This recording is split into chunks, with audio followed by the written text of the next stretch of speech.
ఓం శ్రీ విద్యాం జగతాం ధాత్రీం సృష్టిస్థితిలయేశ్వరీం నమామి లలితాం నిత్యాం మహాత్రిపురసుందరీం. ఓం శ్రీ మాత్రే నమః. ఓం శ్రీ లలితాంబికాయై నమః. అమృతాత్మస్వరూపులైన మీ అందరికీ మీ తల్లి అవ్యాజ్యమైనటువంటి మాతృప్రేమనందిస్తూ శ్రీ లలితాంబిక రహస్యనామ సహస్రాలలో పరమాద్భుతమైనటువంటి నామం శ్రీ గాయత్రి. గాయత్రి 3 బీజమంత్రాలు కలిగినటువంటి ఈ నామం ఒక ఛందస్సు. ఒకసారి దేవతలందరూ కలిసి ఎన్నో ఛందస్సులను పంపించి సోమాన్ని తీసుకురమ్మని పంపించారు, అమృతాన్ని. ఒక్కొక్క ఛందస్సు వెళ్ళి అమృతత్వపు సిద్ధిని తీసుకురాలేకపోయింది. ఈ మంత్రశక్తులకు అమృతత్వాన్ని ప్రసాదించగలిగేటువంటి శక్తి లేకుండా పోయింది. తర్వాత గాయత్రి ఛందస్సును పంపించారు. ఈ ఛందస్సులో ఒక్కొక్క పాదానికి 8 బీజమంత్రాలు ఉన్నాయి. తస్స వితుర్వరేణ్యం భర్గో దేవస్య ధీమహి ధియో యోనః ప్రచోదయాత్. ఇలాగా ఒక్కొక్క పాదంలో 8 బీజమంత్రాలు ఉన్నాయి. 3 × 8 24 బీజమంత్రాలతో కలిగిన ఈ ఛందస్సు అనాయాసంగా ఆ సోమ అమృతాన్ని తీసుకురాగలిగింది. అనగా ఈ బీజమంత్రాల యొక్క దివ్య చైతన్య శక్తి అమృతత్వపు సిద్ధిని ప్రసాదిస్తుంది. 3 కోటి దేవతలకందరికీ ఆనందం కలిగించింది. ఈ ఛందస్సు అమృతత్వాన్ని తీసుకొని వచ్చి సోమాన్ని తీసుకొని వచ్చింది. గాయత్రి అన్నటువంటిది ఒక ఛందస్సు. ఛందస్సు అనగా చాలా చక్కని కూర్పు కలిగినటువంటిది. అమృతత్వపు సిద్ధిని ప్రసాదించినటువంటి ఛందస్సులలో గాయత్రి శ్రేష్టమైనటువంటి ఛందస్సు. అమృతత్వాన్ని అనాయాసంగా తీసుకొచ్చినటువంటి ఛందస్సు గాయత్రి. అందుకే గయాన్ ప్రాణాన్ త్రాయతి ఇది గాయత్రి. గయాన్ ప్రాణాన్ త్రాయతి ఇది గాయత్రి. ప్రాణాలను రక్షించినటువంటి శక్తి గనుక గాయత్రి అని కీర్తించబడింది. పంచప్రాణాలను రక్షించే శక్తి. ఈ మంత్రం జపించడం చేత మానవునికి అద్భుతమైనటువంటి రక్షణ లభిస్తున్నది. ఇలాంటి ఛందస్సు నా భూతో నా భవిష్యతి. పరమాద్భుతమైనటువంటి ఛందస్సులలో శ్రేష్టమైన గొప్పదైన ఛందస్సు గాయత్రి ఛందస్సు. చిన్నప్పుడు బాలురకు ఉపనయన సంస్కారం చేస్తారు. ఆ ఉపనయన సంస్కారంతో దీక్ష ఇవ్వబడుతుంది. ఆ దీక్ష గాయత్రి మంత్రం. ఈ మంత్రాన్ని దీర్ఘకాలం త్రికాలాలయందు అంటే ప్రాతఃసంధ్యలో, మాధ్యాహ్నిక సంధ్యలో, సాయం సంధ్యలో, ఆ వటువు ఎటువంటి పరిస్థితులలో ఒక్క దినం కూడా విడవకుండా ఈ మంత్రాన్ని బహుదీర్ఘకాలం జపించవలసి ఉంటుంది. అలా జపించగా జపించగా జపించగా అతడు సంస్కరించబడతాడు. ఆ తర్వాత బాగా పెద్దయిన తర్వాత బ్రహ్మ విద్యను పొందేందుకు అర్హుడవుతూ ఉన్నాడు. గాయత్రి మంత్రం ఉపనయనం పొందిన తర్వాత ఆ మంత్ర జపం చేయకపోతే ఇక ఎన్నో సంవత్సరాల తర్వాత బ్రహ్మ విద్యోపదేశానికి అర్హుడు కాలేడు. గాయత్రి మంత్రాన్ని జపించి తీరవలసి ఉంటుంది. మంత్రం తీసుకున్న తర్వాత మంత్ర జపం చేయకుండా ఎటువంటి పరిస్థితిలో ఉండకూడదు. మంత్ర జప సాధన కూడా సాధకుణ్ణి ఎటువంటి పరిస్థితుల్లో కూడా మంత్ర సాధన సాధకుని విడిచిపెట్టదు. అంత శక్తివంతమైనటువంటిది మంత్ర సాధన, జప సాధన, అందులోనూ ప్రత్యేకంగా గాయత్రి మంత్ర సాధన.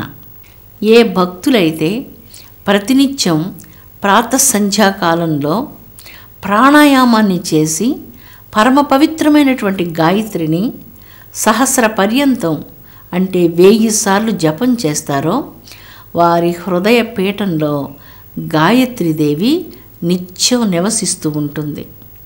వారి హృదయం గాయత్రీదేవికి పీఠమవుతుంది.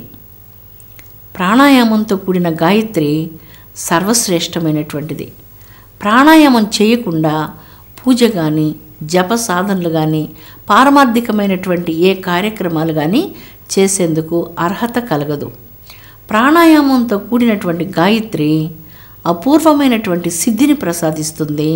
అంతేకాదు, అనేక రకాలైనటువంటి విజయాలను, జీవితంలో కీర్తి ప్రతిష్టలను, దిగ్విజయాలను, అపారమైనటువంటి జ్ఞానాన్ని గాయత్రి మంత్రం సాధకులకు అనుగ్రహిస్తుంది. ఐత్తరీయ బ్రాహ్మణంలో గాయత్రి మంత్రాన్ని గురించి అనేక విశేషాలు వర్ణించబడ్డాయి.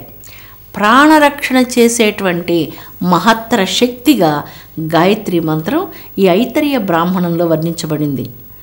అనేక గ్రంథాలలో గాయత్రి గురించి ఎన్నో రహస్యాలు వివరించబడ్డాయి. గాయత్రి సర్వశ్రేష్టమైనటువంటి పావనమైనటువంటి మంత్రం. నా గాయత్రి పరం మంత్రం, నా మాత పరదైవతం.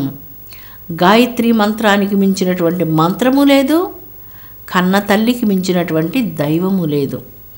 గాయత్రి అంత శ్రేష్టమైనటువంటి పవిత్రమైనటువంటి మంత్రం.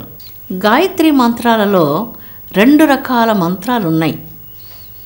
అనగా విష్ణు మంత్రాలన్నీ జపించిన తర్వాత విష్ణు గాయత్రి మంత్రం ఉంటుంది.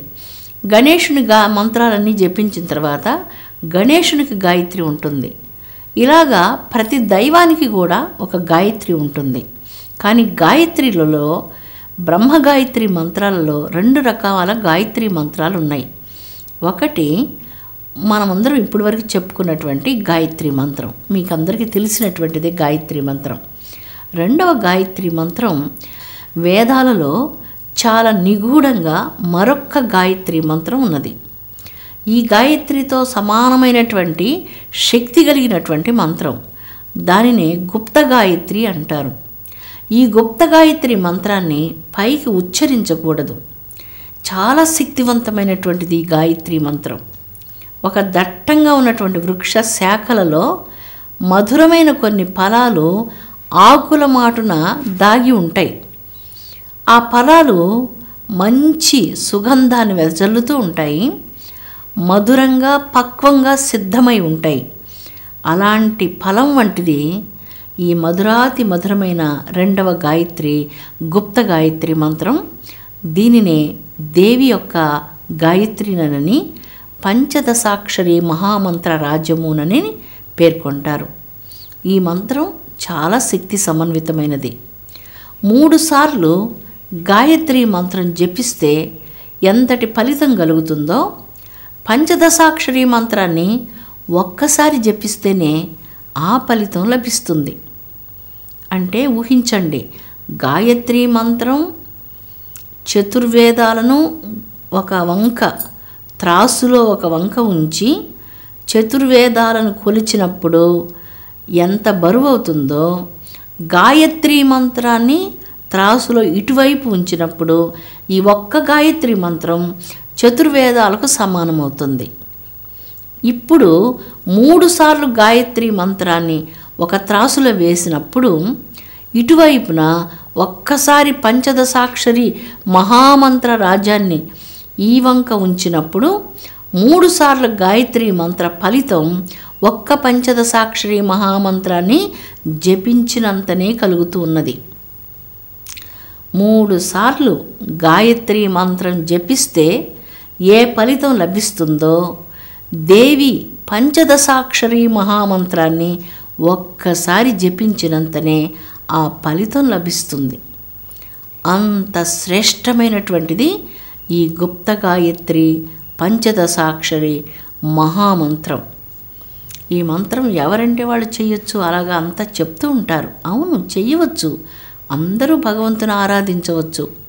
అయితే కామ, క్రోధ, లోభ, మోహ, అరిషడ్వర్గాల గుణాలను అణిచి ఈ మంత్రం జపించినప్పుడు మాత్రమే ఈ మంత్రం కల్పవృక్షమై కాపాడుతుంది. ఎప్పుడైతే ఈ గుణాలతో ఆ వృక్షం క్రిందకి వెళ్ళి కూర్చోవాలనుకుంటారో అక్కడ సాధకుడు పతనమైపోతాడు. అందువలన ఈ మంత్రం అందరూ జపించడానికి సాధ్యం కానటువంటిది. అమ్మ అనేటువంటి ఆ మహాగృహంలోనికి ప్రవేశించడానికి అనేక కవాటాలు దాటి వెళ్ళవలసి ఉంటుంది. ఒక్కొక్క ద్వారం ఒక్కొక్క రకమైనటువంటి గుణాలకు పరీక్షిస్తూ ఉంటుంది. భగవద్గీతలో చెప్పినట్లుగా ఆత్మను నాశనం చేసేందుకు 3 ప్రధానమైనటువంటి ద్వారాలు ఉన్నాయని కృష్ణ పరమాత్మ అందులో తెలియజేస్తారు. ఒకటి కామం, రెండవది క్రోధం, మూడవది లోభం. ఈ 3 ద్వారాలు దాటి లోపలికి రావాలి. ఆ తర్వాత ఆత్మవిద్యను నేర్చుకోవాలి. బ్రహ్మ విద్య కదా, స్వచ్ఛమైనటువంటి అంతరంగం మాత్రమే కావాలి.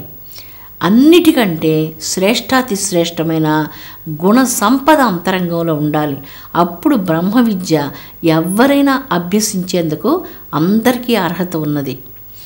ఇవి లేనప్పుడు నేను ఎంత గొప్ప కులంలో జన్మించినా, నాకు ఎన్ని గ్రంథాల జ్ఞానం ఉన్నప్పటికీ, నేనెంతటి వాడినైనప్పటికీ, ఎటువంటి గొప్ప పీఠాలలో అధిపతులైనప్పటికీ, ఆ హృదయంలో మంచి గుణాలు లేనప్పుడు, ఈ అర్షడ్వర్గాలకు దాసులమైనప్పుడు ఈ మంత్రశక్తి మనకు అపకారం చేస్తుంది, మనల్ని విదిలించి వేస్తుంది. దగ్గర కూడా రానివ్వకుండా నిర్దాక్షిణ్యంగా నెట్టివేస్తుంది. పరమాద్భుతమైనటువంటిది పంచదశాక్షరి మహామంత్రం. 7 కోటి మహామంత్రాలు గాయత్రి మహామంత్రంలో ఉన్నాయి. ఆ గాయత్రి మహామంత్రాన్ని 3 సార్లు జపిస్తే, పంచదశాక్షరి మహామంత్రాన్ని ఒక్కసారి జపిస్తేనే ఆ ఫలితం లభిస్తున్నది అంటే ఆ బీజమంత్రాల శక్తిని గురించి ఒక్కసారి ఆలోచించండి. ఈ మంత్రానికి మరొక్క బీజమంత్రం జోడించినప్పుడు షోడశాక్షరి మహామంత్రం అవుతుంది. అపూర్వమైనటువంటిది షోడశాక్షరి విద్య. రాజ్యం దేయం శిరోధేయం నా దేయం షోడశాక్షరి అంటారు. నీ రాజ్య సర్వస్వమైనా సరే హరిశ్చంద్ర ప్రభువులాగా అలాగా ప్రసాదించేసేయవచ్చు, ప్రాణానైనా ఇచ్చేసేయవచ్చు. కానీ షోడశాక్షరి మహామంత్రం అంత సులభంగా ఇవ్వతగినటువంటిది కాదు. గురుభక్తి, పవిత్రమైనటువంటి అంతఃశుద్ధి ఇవన్నీ కలిగినటువంటి వారికి మాత్రమే ఈ మంత్రరాజాలను జపించే అర్హత కలుగుతుంది. అది కానప్పుడు ఆ మంత్ర చైతన్య శక్తి వారిని తన సామ్రాజ్యంలోనికి అడుగు పెట్టనివ్వకుండా నెట్టివేస్తుంది. పంచప్రాణాలను రక్షించడం చేత ఈ ఛందస్సును గాయత్రి అన్నారు. తేజోమయ స్వరూపమైనటువంటి సవితాశక్తిని కలిగినటువంటిది కనుక ఈ గాయత్రి మంత్రాన్ని సావిత్రి అన్నారు. వాగ్రూపమైనటువంటి శక్తి కనుక ఎవరైనా చక్కని మాటలు మీరు మాట్లాడుతూ ఉంటే వింటూ ఉంటారు. పండితులు, వేద పండితులు, మహాజ్ఞానులు, గొప్ప భక్తులు మంచిగా మాట్లాడుతూ ఉంటారు. వారి మధుర వాక్యాలు మనకు ఇంకా ఇంకా వినాలి అనిపిస్తూ ఉంటుంది. వాగ్రూపమైనటువంటి శక్తి గనుక, వాగ్దేవత గనుక ఇక్కడ ఆ గాయత్రి ఛందస్సే సరస్వతి అన్నటువంటి నామంతో కీర్తించబడింది. అందువలన ఈ గాయత్రి మంత్రం ప్రాణాలను రక్షించేటప్పుడు ఇక్కడ పంచప్రాణాలను రక్షించే శక్తి గనుక గాయత్రి అనంటూ కీర్తించబడింది. మరియు తేజోమయమైనటువంటి సవితాశక్తి రూపంతో బ్రహ్మ తేజస్సును ప్రసాదించి బ్రహ్మ తేజోమయ శక్తిగా మన యందు విరాజిల్లుతున్నది కనుక సావిత్రిగా కీర్తించబడింది. అంతేకాకుండా వాగ్దేవతా స్వరూపంగా వాక్కులకు శక్తిగా ఉన్నందువలన ఈ జగన్మాత వాగ్దేవిగా, సరస్వతిగా ఈ మంత్రంలో కీర్తించబడింది. అందుకని గాయత్రీదేవియే సరస్వతి, గాయత్రీదేవియే సావిత్రి, గాయత్రీదేవియే మహాలక్ష్మి. తేజోమయ శక్తి, సర్వశక్తులు తనలో లీనం చేసుకున్నటువంటి శక్తి సమన్విత గాయత్రి మాత. గాయత్రి మంత్రాన్ని ప్రతినిత్యం మంత్రోపదేశం పొందినటువంటి వారు తప్పనిసరిగా జపించి తీరాలి. అలా గాయత్రి మంత్రాన్ని జపించడం చేత ప్రాణశక్తి రక్షించబడుతుంది, తేజోమయమైనటువంటి ఆత్మశక్తి మేల్కొంటుంది. వాగ్రూపంగా సరస్వతి బుద్ధి యందు పనిచేసి అహంకారాన్ని తగ్గించి మేధో వికాసాన్ని ప్రకాశింపచేస్తుంది. ఇన్ని ప్రయోజనాలను చేకూర్చే గాయత్రి మంత్రాన్ని భారతీయ ఋషులు, ఈ అపూర్వమైన ఛందస్సును భారతీయ ఋషులు తమ అంతరంగాల్లో స్థాపించుకొని జపించారు. మహర్షులందరికీ మోక్షాన్నిచ్చింది గాయత్రి మంత్రం. జపించేటువంటి వారిని కంటికి రెప్పై కాపాడునటువంటిది గాయత్రి మంత్రం.